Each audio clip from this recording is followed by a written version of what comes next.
Vous allez avoir aujourd'hui, je dirais, un exposé relativement assez spécial qui va montrer comment, dans le futur, we don't need experiment, but how artificial intelligence is going to more or less to tell you how you can control interface, you can design new materials, you can do everything that we have been learning.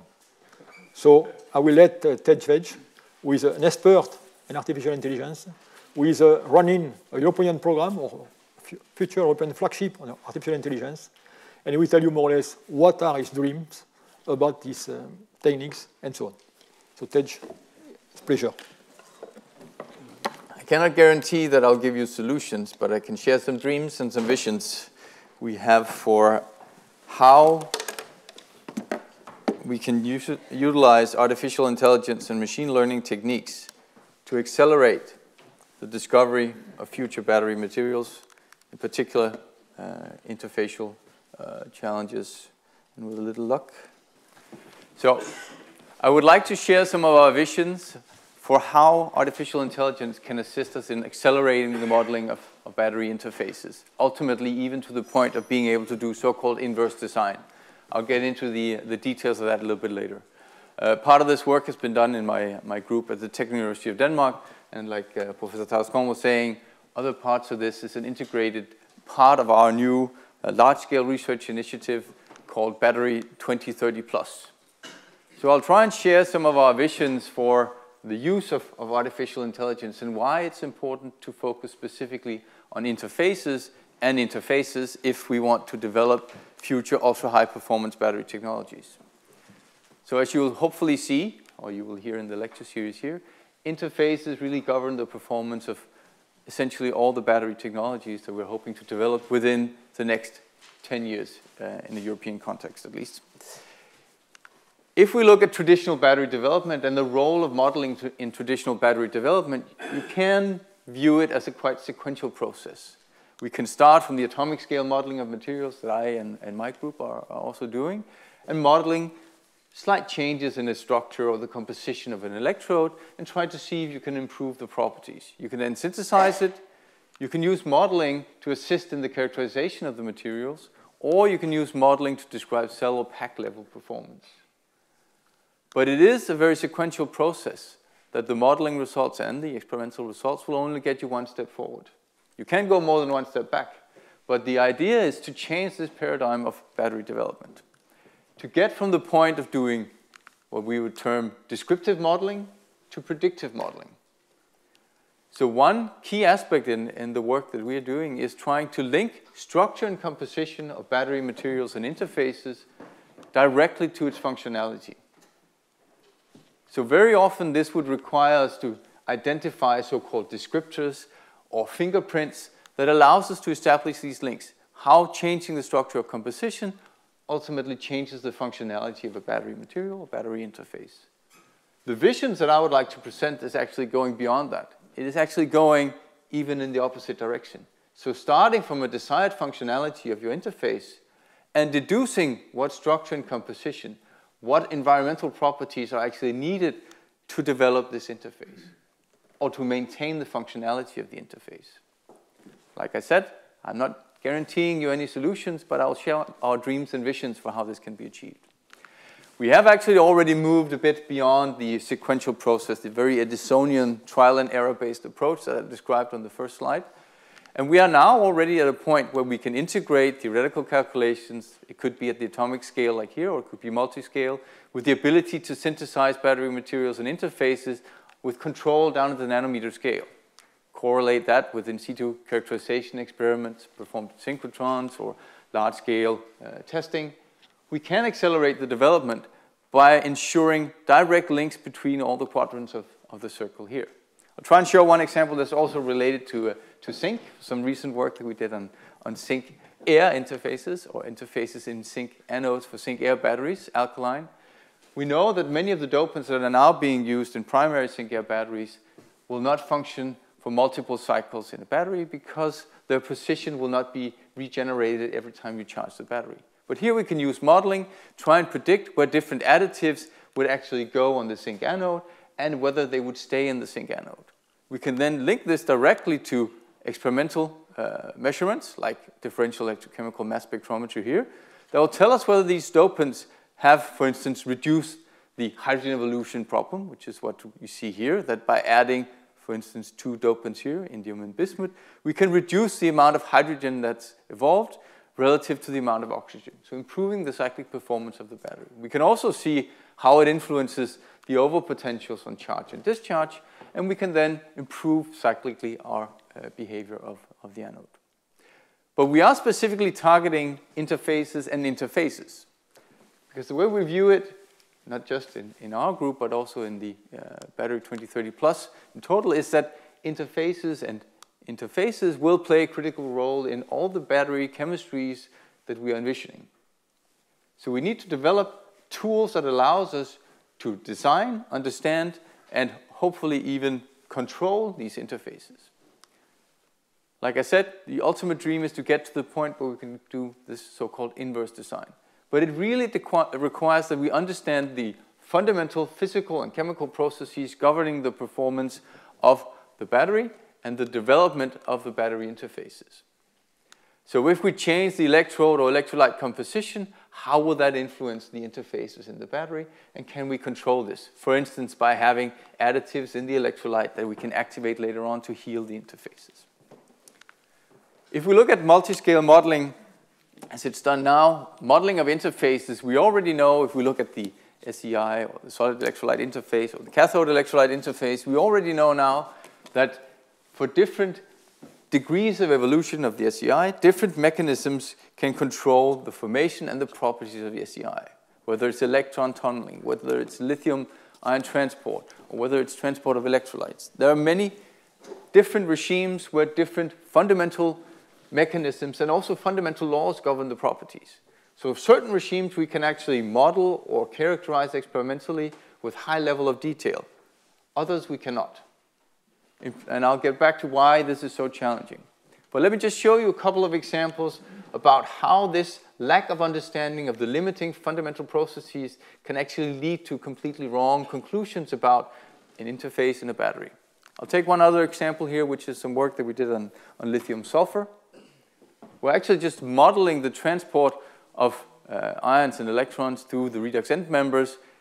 If you use conventional, what's called density functional theory, which is traditionally a pretty accurate method for describing many battery systems, but definitely not all. And we look at the transport mechanisms governing, like I said, the electronic and the ionic transport. We actually end up missing the conclusion completely, because it turns out that the transport through the sulfur, or the transport between the sulfur ring, the electronic transport between the sulfur ring, is not an adiabatic process. It's actually a non-adiabatic process. And by not knowing this, we would actually miscalculate the rate of electron transport by 2 orders of magnitude. And for the lithium-sulfur battery, that is actually the turning point, whether or not you can make a practically relevant sulfur battery or not. So we need to understand the fundamental processes if we're going to be able to design even better batteries. Just give one more example from the emerging battery technologies. So if we look at lithium-oxygen batteries, we know that there are many different ways you can deposit lithium peroxide on the positive electrode. But we know that if it's a surface-based mechanism where you gradually deposit lithium peroxide as you discharge your lithium-oxygen battery, and you grow pristine films of lithium peroxide, it's a high bandgap material, so you will ultimately be limited by electron transport. We know that if the only transport mechanism is tunneling, you will basically die off at around a thickness of only 5-6 nanometers. The interesting thing to note is that there are actually also other mechanisms that can transport charge through this insulating layer. So you can have polarons. So if you have either slightly higher temperature, you can activate polaron hopping. Or if you have parasitic reactions happening in your battery where you also have lithium carbonate formation, transport of these polarons is actually much faster at interfaces between lithium peroxide and lithium carbonate. And I can assure you, for those that have done experiments with at least with a carbonate-based electrolyte, you will form lithium carbonate on the electrode. So if we don't get the fundamental mechanisms right, we cannot really assert that we have predictive accuracy. So an essential part in the modeling work that we're doing in Battery 2030 Plus is establishing what we would term the battery interface genome. So if we look at modeling at different scales, we are really able to do good predictions on the elemental properties of, or at least the theoretical properties of a new electrode materials or an electrolyte, whether it's the transfer numbers, many things we can actually do. But if we want to get to the point of designing new, durable, ultra-high performance battery materials, we really need to target the interface. Understand what are the limiting processes and how to control the limiting processes at the interface. So we're spending a lot of effort on developing this understanding for interfaces in batteries. I've talked a lot about modeling, but it's actually not enough. If we want to get this type of insight, it's not enough only to do modeling. Like I mentioned in one of the previous slides, we know that many different mechanisms can actually be limiting the transport through the interface. But if we are in a regime where we know exactly what fundamental law governs the transport, we can make very good predictions. But if we're at the later stages of solid electrolyte or the SEI formation or even the cracking or degradation, many different mechanisms come into play. The only way we can get sufficient data for the data-driven models or this AI or machine learning that I'll talk about is really if we combine information from a multitude of different domains. So both modeling at different scales, scales that allow us to look at electron transport, scales that allow us to look at transporting the electrolyte, but also data from experiments. And I'll show the importance of data from all the different regimes if we're going to get to the point of inverse design. One way of getting, you can say, training for your machine learning-based models is to get this very good mapping between the data input and the output, or the labels that you can put on. One way of doing that is, of course, to do highly idealized experiments or highly idealized model systems. So one example here is actually looking at impurities of HF in the electrolyte and how that forms lithium fluoride on a pristine gold 111 facet. So this is, of course, a far cry from the battery interfaces that we're really interested in. But we can link then ab initio molecular dynamic simulations to XPS experiments performed at synchrotrons and get very detailed information about this one possible reaction taking place at the interface. Of course, we know if we change the electrode, if we change the composition of the electrolyte, different mechanisms will come into play. But this is one way of training part of the algorithm that you get high fidelity, as we would call it, high fidelity modeling and high fidelity experiments that will give you large data sets where you're really sure that you're modeling specific individual reactions. But like I said, for full batteries, we are dealing with mechanisms that span a multitude of both time and length scales. So down to the femtosecond time scale for electron transfer, ultimately up to designing utility devices for decades. Of course, to be honest, there is no way that a single, holistic, multi-scale approach can span all of those timescales. But one way that artificial intelligence and machine learning can help us to do this is, for instance, to identify which parameters we need to transfer from one domain to another domain. It can also help us to identify links between fast timescale or short length scale reactions to the large time or length scale mechanisms. Things that are difficult to envision because it is a multi-dimensional optimization challenge.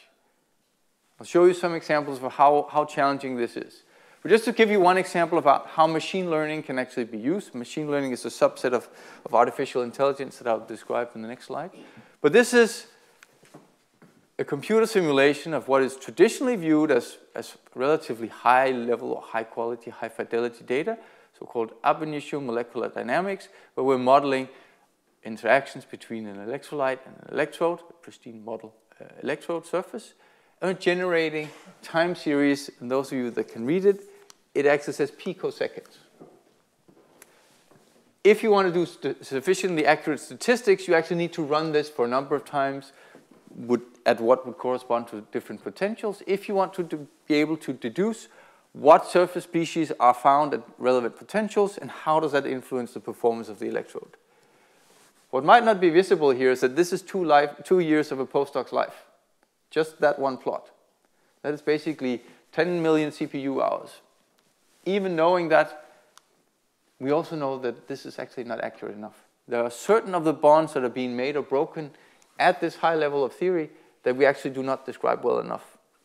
But we can then combine that with machine learning techniques or ensemble techniques that help us to identify the origin of the systematic errors and correct for those. If we're fortunate enough, we have high quality experiments. If we are not fortunate enough, we can actually use quantum chemical calculations or coupled cluster calculations that are even more expensive. We can then correct this data set that we have and train machine learning models on this improved data set. So these are simple, fast calculations that allow us to describe the interaction of the electrode-electrolyte at much longer time and length scales than we can with the more accurate methods. But we can actually get to the point where they can be more accurate in some of the predictions because we've corrected some of the errors. Okay, just to say a little bit about machine learning and artificial intelligence and the kind of tools that we need for modeling battery interfaces, I'll show a few slides, but I won't go into details about any specific technique. Many of you might have seen this before. So artificial intelligence is not a new concept. It's basically the technique that enables a computer to mimic, you can say, human intelligence to do sort of decision tree-based conclusions. The subset that we are dealing quite a lot with is so-called machine learning. So this is a subset of artificial intelligence to a very large extent based on statistical tools that enables the machines to improve. They learn depending on how much training data they have available and the quality of the training data they have available. So this is one way that the methods actually improve themselves over time. The part that we're spending a lot of time on at the moment is so-called deep learning. So this is a subset of machine learning that allows the algorithms to actually improve themselves. You are using it probably every day. If you're using speech or image recognition on your iPhone or whatever mobile phone you're using, all of these tools are actually implemented already. If you ask Siri a question on your iPhone, she'll be using deep learning to decide what to recommend you. In machine learning, there are sort of 3 different regimes that I just need briefly to describe. One is so-called supervised learning. So that is where you give the input or the data, but you also supply the answer or the label. The algorithm can then become better and better at producing the right answer, but it knows pretty much what it's supposed to do. The other part, which is really the domain that we're entering into, is so-called unsupervised learning, where we can provide the data, but the algorithm itself has to find, you can say, patterns. It can find different regimes that correspond to different learnings. So it has to identify patterns in the data itself. Another aspect called reinforcement learning. This is where the methods gradually become better and better and sort of limit the cost of doing the calculation. So it improves itself over time. One technique that is essential for the deep learning is so-called neural networks, or in particular deep neural networks. This is something that mimics to a large extent the way the brain functions. That you could look at this as neurons sending signals in so-called hidden layers. So if you start by recognizing a lot of faces, I mean, to us, it's pretty easy to recognize whether it's a face. To the algorithm, it's not as easy, but the algorithm can then deconvolute it into looking for, let's say, edges. Let's say, for instance, a contrast that is related to the hair. And depending on how many of these neurons are then activated, if it's something that you see in pretty much all the faces, it will have a high weight. And it can then carry information into these hidden layers that look for special features, facial features, that ultimately enables the machine to deduce this is a face, this is maybe even a blonde person at the age of so-and-so. So this is something that is well suited to treat the complexity of the multitude of physical and chemical interactions that we're interested in modeling, and also, as I'll show in a little bit, span multiple time and length scales, because that is definitely a critical issue in the type of modeling that we're proposing to do. So just to illustrate what it is that we're really hoping to achieve in this, it's called Battery 30 Plus for a reason. It is actually at least a 10-year vision that we're presenting here. So this is not something you'll be able to do next week. Well, if you are, give me a call. But the idea is how we can use artificial intelligence and machine learning to accelerate the discovery. And I'll show how different parts of the discovery process will rely on sort of well-established machine learning techniques, and other parts will rely on concepts from AI, so-called active learning, that allows the algorithm to query or to ask for data from the domain or the experiment or the simulation or the test that provides the most valuable data at that specific point. This is a key concept in the process for accelerating the discovery. Basically knowing what you don't know and knowing where to ask. This is not as easy as it sounds. But a key part in that is establishing the battery interface genome, so understanding the fundamentals of how interfaces form and how they behave over time. The goal is really to achieve a massive acceleration in our ability to design new battery materials and interfaces by combining, and this is a novelty in the field, by combining so-called data-driven models, like I talked about, machine learning and AI, with physical models. Typically, they're viewed as separate domains or separate approaches, but they are actually complementary. And we really need the complementarity if we're going to achieve the goals that we have set out for ourselves. So like I mentioned in the beginning, and the reason I showed these relatively idealized simulations or experiments is that for those, we know which physical laws actually govern the performance. So there we can train the models with high accuracy. We can have high level of low level of uncertainty or high level of certainty on the predictions that we make. But there are other regimes where we're really, really far off. And we're making, in some cases, not even educated guesses. But we can use the data-driven methods to provide suggestions for parameters that we can then use in the physical models. And we can use physical laws to tell us when these are out of bounds, when they violate the laws of physics. Because very often the machine learning will actually propose things that cannot be synthesized, violate laws of physics, because it's not encoded in its DNA to limit yourself. But we can do this, and this is our vision, that we actually want to do this in our design platform. I'll just briefly say a few design or sort of concepts that are essential for the design platform that I'll show. One is so-called Bayesian inference. It's basically telling you what is the quality of the model given the data that you have. So when you have more data, you can also improve the model. And this is important because, like I said in the beginning, knowing what you don't know or how uncertain your predictions are is actually essential for this to work. Because you need to know when you don't know, and then you need to go to the best place to get that information that will improve your predictions. Another part is convolution. I won't talk too much about convolution, but for interfaces in particular, this is something that is very good at identifying specific features related to special bonds being formed at interfaces, for instance.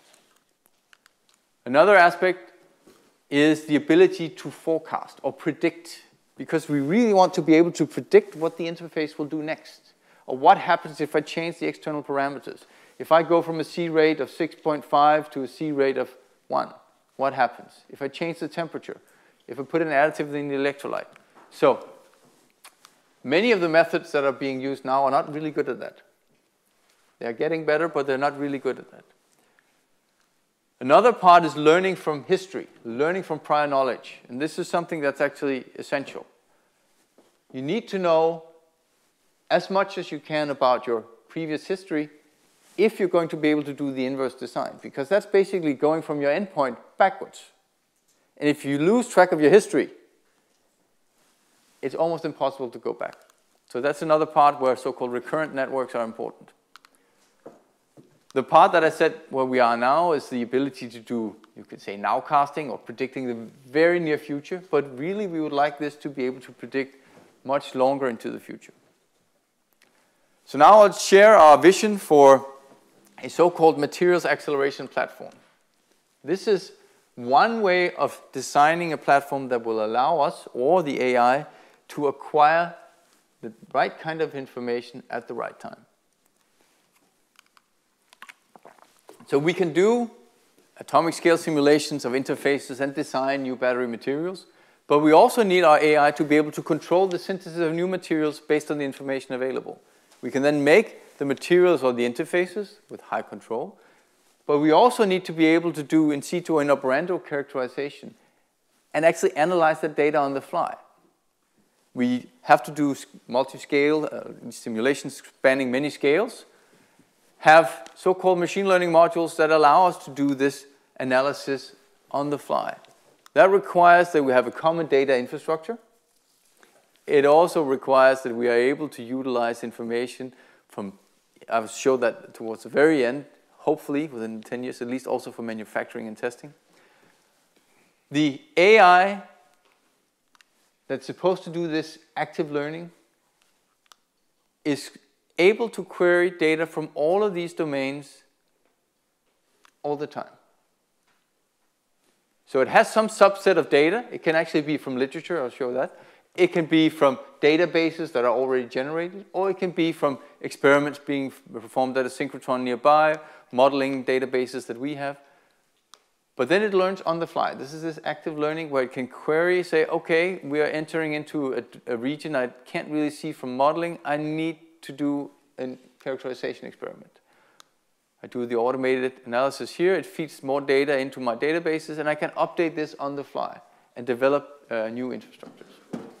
So, is this feasible? Well, let me show you one example from last week of what is feasible. This is from a company called OpenAI that demonstrated a new code that they had developed where they fed it a text string. I'm sorry, the resolution is not particularly good. But this is talking about how a silver unicorn was found in this particular valley in the Andes Mountains. And the most interesting thing was that it was able to speak English perfectly.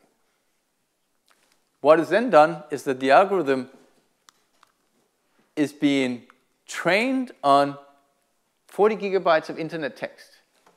It's the only thing it's been trained on. So this is what the amount of data you can have in your cell phone. By just finding patterns, and it then generates I encourage you to look this up. If you're not scared at heart, I encourage you to look this up. It then generates an entire story about how Dr. Jorge Perez and his colleagues found this, and an excruciating level of detail that's actually very plausible for this highly unplausible story. But this is trained only on 40 gigabytes of data. When this was published, Elon Musk opted out of the company. He was too afraid of this. So just to say that even on 40 gigabytes of data, if we look at the kind of experiments we're doing, either the synchrotron or if we're doing this ab initio MD simulations, we generate terabytes. If we look at earth sciences, where some of these concepts are now also starting to be implemented, generate petabytes, closely to petabytes per day. So this is 1 million times the total training set that was used for this. That being said, text is much, much simpler than what we're dealing with. But just to illustrate that it's not completely impossible. Okay, so the goal is truly to do the inverse design and invert the discovery and optimization procedure. So we want to get to the point where the performance targets ultimately design the original materials, but also tells us what environmental properties we have to either apply or don't apply for this interface to be formed. I'll show one example of some work that we're doing now in another European project, which is including machine learning and so-called cluster expansion methods to describe a new class of lithium electrodes. So these are lithium-rich FCC electrodes, which is basically a three-dimensional lithium electrode, super simple rock salt structure. The problem is that it's disordered. So you have disorder in both the cation and the anion site, and this makes it calculationally extremely complicated because different regions of order or disorder will have very different properties. We can make these accelerated predictions, and we can then predict what is the open circuit voltage as a function of lithiation and compare that with experiments. That's a good starting point. We couldn't do that a year or two ago, But it's actually not the whole story or what we're really getting at. Because we can also use this method in combination with machine learning and see how changes in the structure from this layered structure into structures with partially ordered and partially disordered systems, how that influences the power density that we can get. How the local structural environment actually relates specifically to the power density that we can get. And for that we can use machine learning. So we can train it on high-level calculations that tell us what is the barrier for a lithium jump based on only knowing its local environment. So this is what we would call a structural fingerprint. By knowing what atoms are surrounding the lithium, how lithiated the system is, we can then predict, based on machine learning that is trained on higher quality data, we can then predict what is the barrier for jumping for lithium in one direction. Because the methods are so fast, we can then predict the total power density in the system as a function of lithiation, even including disorder. So this is something that is sort of one step towards the complexity of the interfaces, but it's not getting there fully. But we are getting closer. A key aspect for any of this to work is truly to get to the point where we have enormous amounts of data available. The good thing about many of the machine learning methods is that they actually train well on what we would label as bad data. So data from failed experiments, or data where it's practically not possible to synthesize a given material. That information actually has value to the models that we're developing here. But it's also important to stress that we don't have good data infrastructure that spans all of these elements. So whether it's looking up old literature, whether it's doing screening studies in the computer or big science testing, all of that actually requires that we have a shared data infrastructure that allows the AI to search the different domains. This is something that will be a key element in the flagship project, but it's also a key element in all other aspects of data handling and data management. So when I say data, there are really many, many aspects that we have to take into account. So one thing is, of course, collecting it. Another thing is how you handle it. How do you include metadata? So the power glitch that happened during this degradation test, or how do you include the fact that modeling is done at different levels of fidelity or higher levels of accuracy methods. All of that has to be included in the data that you provide for it to make sense. The good thing is that a lot of data is being generated, and a lot of data is also being shared now. So many of you probably know the ICSD, the Crystal Structure Database. That's a pretty big database. Many of you probably know journal articles. It's still a reasonably large database. It's a little harder to query or to look up the data. But a lot of databases are actually being developed at the, you can say, at the atomic scale of modeling of materials that rapidly provides more and more data sources, but it also provides them in a closer to homogeneous data format. Take one example from one of our colleagues, Nicola Massari at EPFL, who's developed the so-called AIDA and Materials Cloud, which is a framework for sharing data at the atomic scale, but sharing it across different calculational codes. So this is the kind of framework that we really need to establish, not only for simulations at different scales, but also for experiments at different scales, even including testing, that the data is shared in a format that you can query all of the data at once. It's not trivial. So now, that was pretty much in the wish list part. So now I'm getting to some of the things that we can actually already do.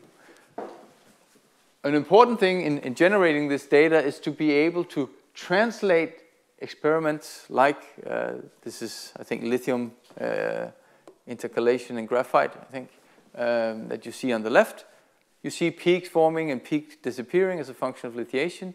And we can then look up in the ICSD and see this corresponds to stage 1, this corresponds to stage 2, so forth. And we can make predictions and send it back. But if you see a new feature, something we hadn't seen before, maybe there's a little bit of silicon in there or something else, then the method should be able to detect that something new is happening here. And even if it cannot see that in the database that it has, it can still make predictions based on the original compounds that went into the electrolyte, for instance, its knowledge of similar systems, and it can make a projection. Whether it's a good or bad projection depends on the amount of data it has available. But a lot of new methods associated with specific techniques are coming out now. I'll just show a couple of examples. So there are actually methods out there that are reasonably accurate for NMR, for XAS, but also for X-ray diffraction data that can deconvolute a spectrum like you have here into possible candidate spectrum and then identify what is the most likely candidate, but probably also what other impurities are in there. Methods are also being developed now that automatically detects and subtracts your background.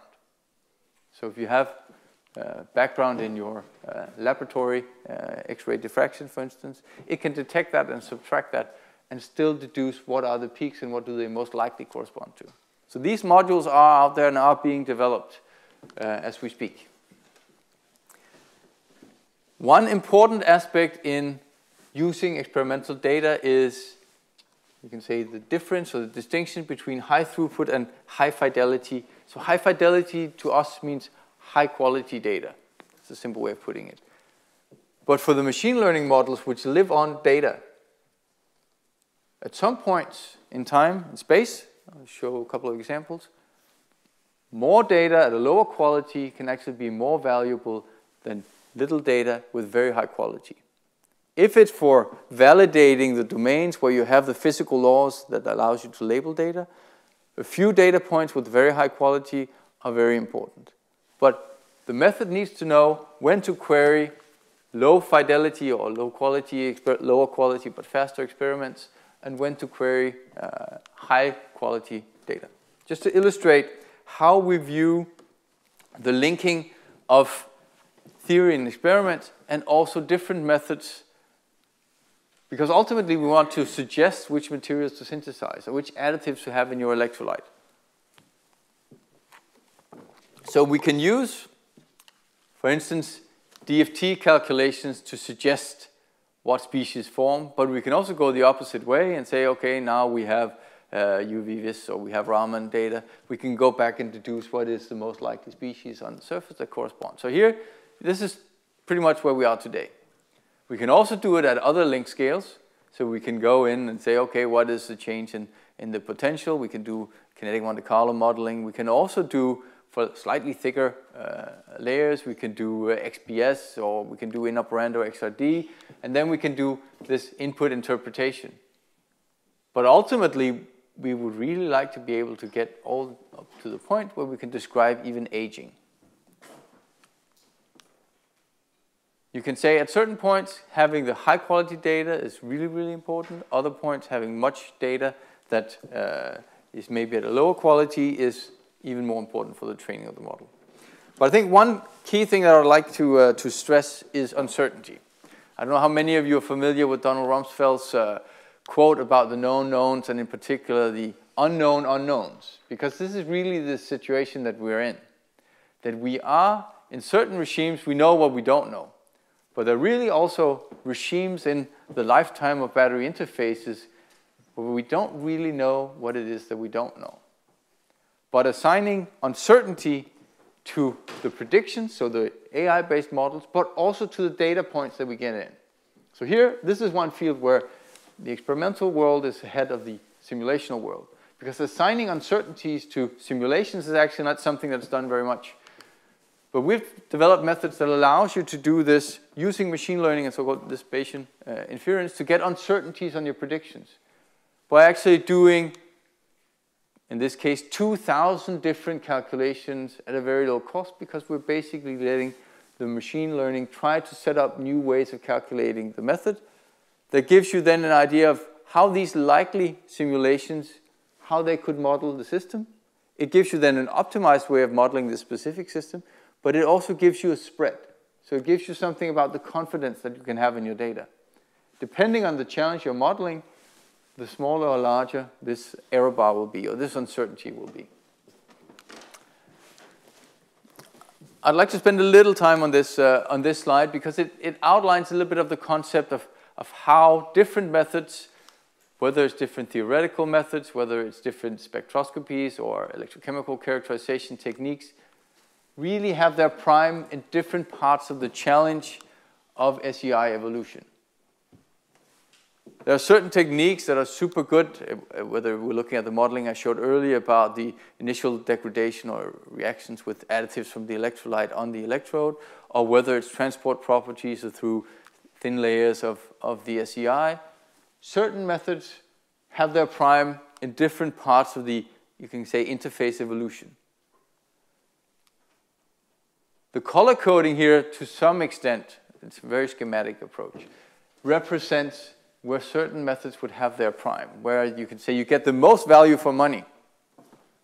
But like I said, it might actually be important to use faster methods to generate enough data in certain parts of this regime.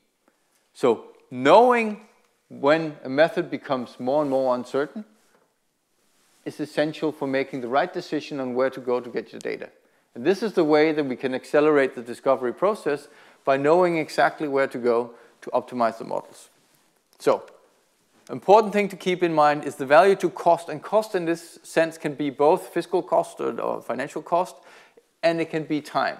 Some of these experiments take longer than others, but that ratio is dynamic. It's important to bear in mind that a certain technique is not equally suited for all time and length scales that we are interested in. Another aspect that we are dealing very much with is this, that the models have to be aware of the physics. We call them physics-aware models. This is actually from a paper that's also only 1 week old from Earth Sciences. So that's one of the areas where we do have a lot of data and where some of these methods are being developed, because a lot of us are interested in the forecasting, at least the forecasting of weather a few days ahead. But drought, things like that are essential to be able to do reliable forecasting, which is also in a longer time range. But one of the things that is being developed in this field, and we are also trying to utilize, is the combination of the physical and the data-driven models. So I showed you this convolutional network. So this was one of the things that was good at finding these features that you then map onto something that's called a latent space. I won't go into the details about that, but this is finding these trends between data points in real space that allows you to optimize and then go back and making predictions about how the system will evolve in real time. But what they do here is that they actually add a physical model layer on top, saying the predictions that came out of this machine learning code, are they actually violating physical laws? If they do, then we discard them, go back. It sounds simple, but it's actually not something that's being done very much. The other part, which is also something that we are looking into for the battery interfaces, are the so-called recurrent neural networks. I'll show you in a little bit. I showed you all of these hidden layers in the deep neural networks. The idea in the recurrent neural networks is that they're actually able to go back in time and revisit their memory. This is one way that you can improve the predictions. So if you come with, let's say, here it's precipitation, it's temperature and radiation, and then hopefully you can make predictions on photosynthesis, I think is what they have up here. The recurrent neural network and this so-called long short-term memories is actually, you can say, dealing with one of the main challenges in making these time evolutions that we are really trying to do. There's a big difference between recognizing a cat in an image and actually predicting whether that cat will jump or not. Because if you only have the picture, I mean, you can see if all the muscles tense up and there's a mouse over there, there's a big chance that it will jump. But if it's just sitting there on the sofa, it's very difficult to predict that it's going to jump. So having memory in the learning models is actually extremely difficult to get in. But recurrent neural networks is one way of including that. But what you can see illustrated here is for every layer you go through here, it gradually loses the information from the previous layers. And this is a critical aspect if you want to be able to do the back propagation in time that we're really interested in. Going from your end interface back to deciding what original compound should I put in my electrolyte, how should I treat my battery system. So this is definitely something that hasn't been resolved yet, but it's something that we are working on. So predicting spatio-temporal, so both time and space, or dynamics, is something that's extremely difficult. It's also something that's being pursued a lot. So in video predictions, for instance, what will happen in the next frame? Who will do what? Will the cat jump in front of a car? or in this case, it's just a pillow being thrown into space or into air. And you say it's going to follow a parabola. But that actually depends on what happened if there was a wind gust or if you were rotating it in one way that you could not see previously. So making these types of predictions, even on very short time scales, is very tricky. So this is not something we have the solution to yet, at least not a solution we can afford, but it's an area where you can say both the history and the environment are important properties. Again, assigning uncertainties to your predictions is also essential. So this part about knowing what to query or what to ask for when you need to reduce your uncertainty. That's a critical aspect. The last part of the talk here, I have two small things. This is just describing a model that we have proposed for one way of actually being able to do this inverse design of battery interfaces. So you'll see a lot of things up here you probably won't recognize. What you see here is the semi-supervised. So now we're sort of in between the supervised part where we know input and labels and the unsupervised where we're searching for patterns. Because we know that there are domains where we actually know which physical laws govern the process, and there we can do the supervised learning, and there are other regions where we really don't know and we need to do the unsupervised part. This is this deep generative model. This is what I showed in the previous slides here. There are a couple of examples of how this can be done. I'll show that in a little bit. But what you can see here is that this is a specific configuration. This could be a composition of your electrode and your electrolyte that you start with. You then evolve it over time. So this is called Markov chain. So you evolve it over time, and it has these, you can say, time-varying operating conditions. This could be the C rates that Professor Tarascon talked about earlier. It could be the temperature. You can then have different observables. Depending on whether you ask for DFT simulation, you ask for XAS characterization, you can then go in and detect that observable and evolve the system over time. You can then use these long short-term memory or recurrent neural networks to predict the time evolution. What you can also do is then, based on the information you have here, you can make new suggestions. So you can use some of these generative models that it can be one I'll show briefly, so-called variational autoencoder or genetic algorithms, to make new predictions and say, well, it actually worked pretty well up until this point, but then we used a too high C rate. We need to add or change the electrolyte composition to have additives in there that will allow us to do higher C rate testing. Ultimately, we can then propose new materials to be synthesized and refed into our evolution algorithm. So it's an active learning scheme, which means that it learns on the fly and it gets data from the different domains, and it then uses a cost function to decide where do I get the most value for my money. Is it this type of experiment or this type of simulation? Just to show you that there are many different ways that this can be done, the example that I showed here and that we are also working with, the so-called variational autoencoders, that then take something, in this case it's a molecule from a flow battery, this is an anthraquinone, and then deconvolutes it into this latent space where you can find trends. You can then, also if you're missing part of your data, that is one way that you can actually still find trends in the latent space. You can then decode it back into a better prediction of what is in your system. You can also have so-called generative adversary networks. So this is basically where the method proposes different descriptions of your interface and then pitches them against each other and gradually learns. You can combine them in a number of different ways. And the future will tell which of these will be most efficient for the predictive modeling of battery interfaces. The way we are viewing it is, at this point, one of the most relevant ways or most likely approaches to this is to do this semi-supervised deep generative learning model that then tells you how combinations of additives from molecular space, additives to the electrolyte, the electrodes you have, and the observed microstructure or nanostructure you have, encoding that into this so-called latent space, and then using genetic algorithms or reinforcement learning in general to come up with new suggestions and ultimately then design battery interfaces. The last part that I wanted to say is just if we're already out of this, you can say 8 years from now,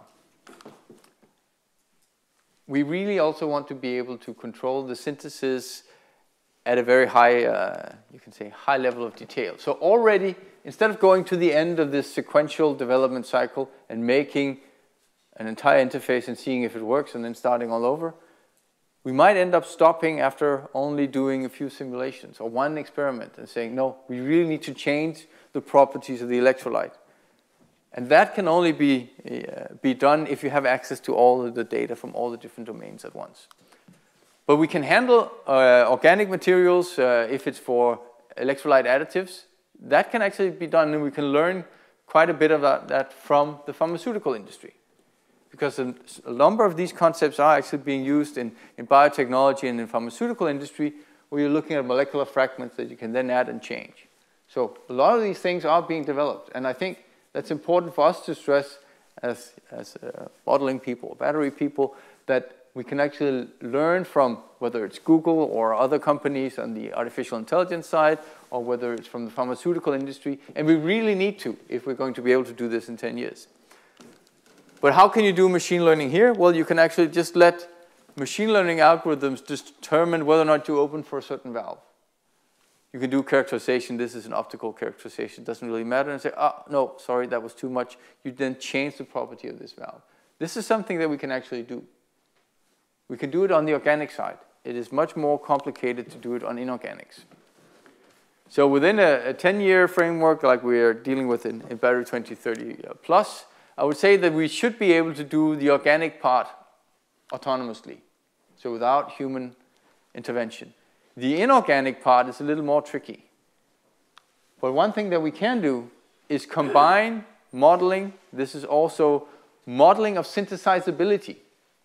Because if you look at all the materials that are already out there and map those in intelligent ways, you can actually make predictions on the likelihood of a new composition being stable when you try to synthesize it. These are not super accurate, but if you have enough data, you can actually make pretty reliable predictions. So I would call that AI-guided synthesis, saying that that electrode composition that you would like, that would give you exactly the interface that you want, that you can only synthesize if you add a certain amount of manganese or another element. A lot can be learned from, you can say, from the molecular fragments, but a lot still has to be learned for batteries, in particular for the combination of organics and inorganics. It's just to illustrate the many different things you put in electrolytes today, and a lot of those things we can actually optimize on the fly. The very last thing that I wanted to show as one example is that all of this is really at, you can say, at the materials level.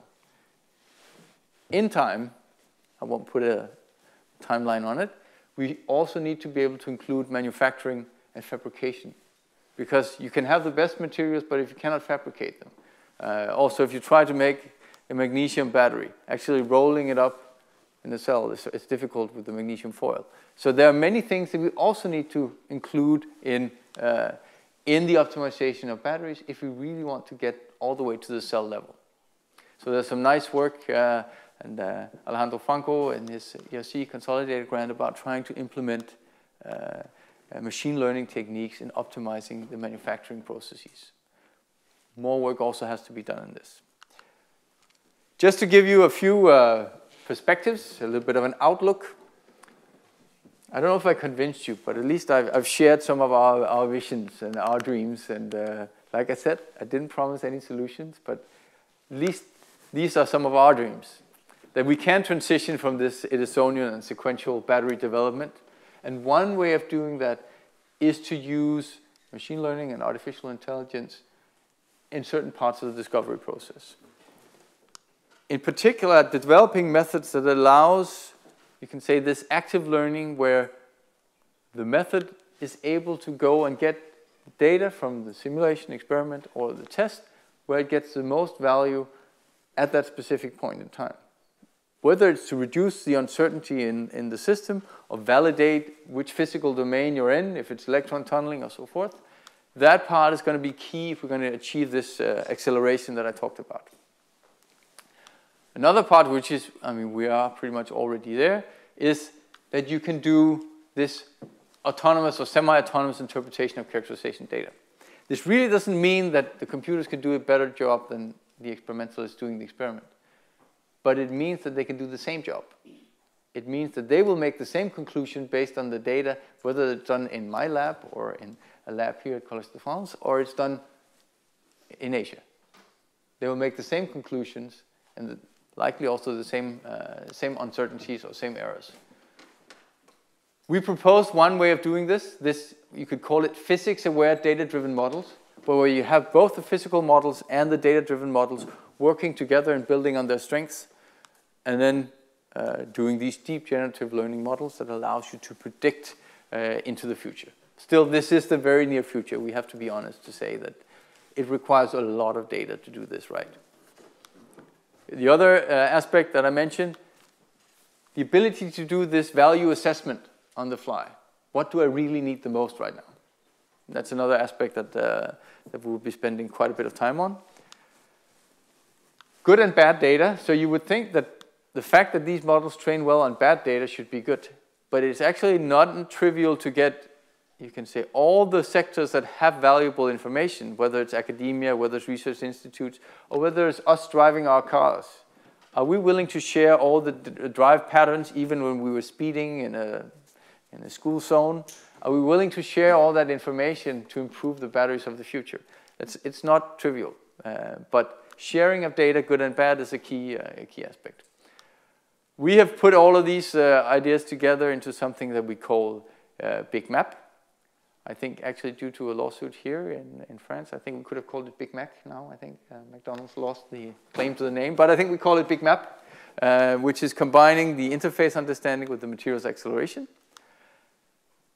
And I think for us, at least in Battery 2030 Plus, you can correct me, this is an important part of developing a sustainable and commercially competitive battery production in Europe, that we need to develop methodologies that can look into the future and can leapfrog some of our activities.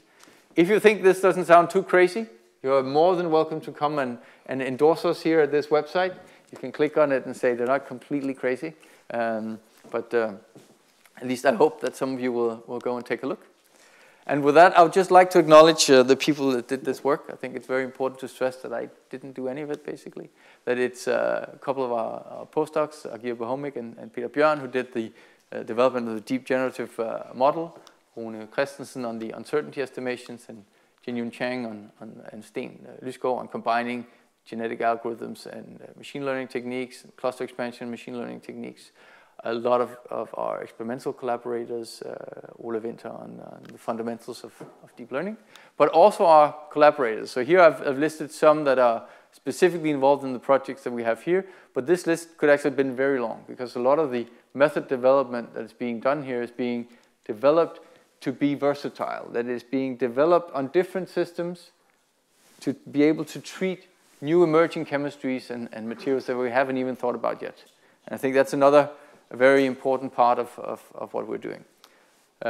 Last but not least, I've shown some examples from different funding projects. We haven't really gotten that much money out of this yet, but we're hoping to get that, so I put it up anyway.